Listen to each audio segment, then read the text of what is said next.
Parts back here on the 1978 Toyota pickup. So got it separated, got the cab off. The mounts and everything came off super good, so real pleased with the mounts that I made. Didn't seem to shift or move or nothing. Got my braces there underneath the rockers, and those worked just fine. Came right off. No groaning or whatever. I mean, it was super smooth, which is great.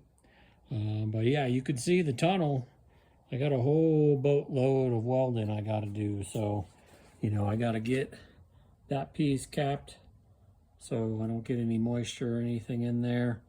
And, I just got to stitch weld forever. I mean, this is going to take a long time, all along there, all along the top, but pretty good. I mean, I got to making the panels again. It took a bit to get my feet under me when I was, getting back to fabricating them. You can see, some of the first ones I did, all mangled up and ugly. That'll take a bit of hammering and some heat and whatever in order to close up that gap. Mess up some cuts and everything. And then, yeah, I mean, by the time I get to these bottom ones, they're actually a lot harder. I mean, that big old curve through there, and then this extra, piece where it's got to bend and then meet up to the floor. That's all real good. I mean, and then the cross brace I made turned out good. I'm glad I ended up, cutting this filler piece here to take in some of the slack from the passenger side, so I didn't have to bend this big old piece and then wrap it around and then tie it into the floor. So it was good to have that nice straight edge the whole time. On the driver's side, I was trying to optimize space as much as possible. I mean, you can even see this whole section over here is a real mess. So that's going to take a bit of time. I got little things like this, old hardware that I got to get out of here in order to get out of my way. There's these tie down things that I got to, get those sorts of things out of my way. But yeah, I mean, most of the joints are pretty good. I got little things like this are no problem at all. Just a little tap of the hammer will close that in. But a lot of it is just super clean butt weld all the way across. So like I said, real pleased with this. I was, pretty intimidated initially to try to get that tunnel fabricated, but, turned out real good.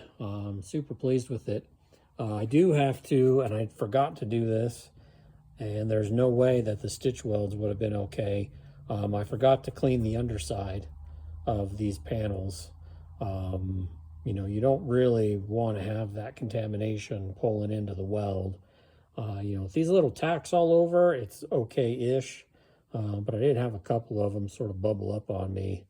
So yeah, I mean, I'll have to clean all those surfaces all the way around with the wire wheel in order to make sure that I don't, pull those contaminants in. When it's things like this ain't so bad right here, right? Because, this is just penetration from the backside. All the weld is actually on the other side. But when you're doing a butt weld like this, where, some of the weld's going to come through, when that paint bubbles up, it'll get inside of the weld, which is not good. Like I said, I'm not worried about that, but when all those butt welds, I definitely need to clean all those off. But yeah, I mean, everything's looking pretty good. I did have this little spot over here. So this is where the exhaust manifold hooks in, and there's a little bolt, and you can kind of see where it scraped a little bit and then drug down when I took the cab off. And there's just a bolt on the back side of the exhaust manifold. And so I'm going to have to, I mark this here in order to pound this back a little bit. Ideally, I'd have enough room here to where if I needed to take those exhaust manifolds off, You know, I'd like to be able to get that screw out. I don't know if that's going to happen though. So I'll hit all this with a hammer in order to relieve that enough. So that way when I'm taking the cab on and off, I don't have this sort of thing going on. But and then the other thing I had marked is here.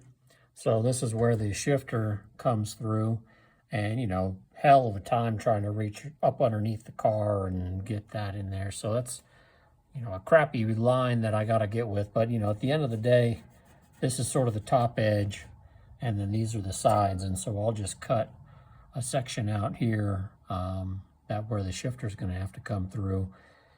I might end up, you know, trying to reinforce or something, because, you know, I don't want to cut all the way up to this edge. I want to leave a little bit of meat there, or I don't know what I'm going to end up doing, but I got to figure out what I'm going to cut off right there. And, you know, little tiny things that I got to do before I get to welding all of it. And then, you know, probably just like some of the other stuff I'd done, you know, after I get that welded in, I'll probably take the time to just like squirt, you know, a light coat of paint on all this stuff down here, hit it all fresh with the wire wheel.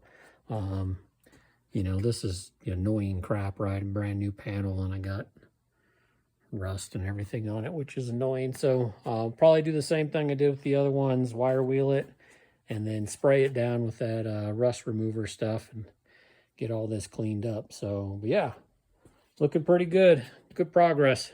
All right, thanks. See you in the next one.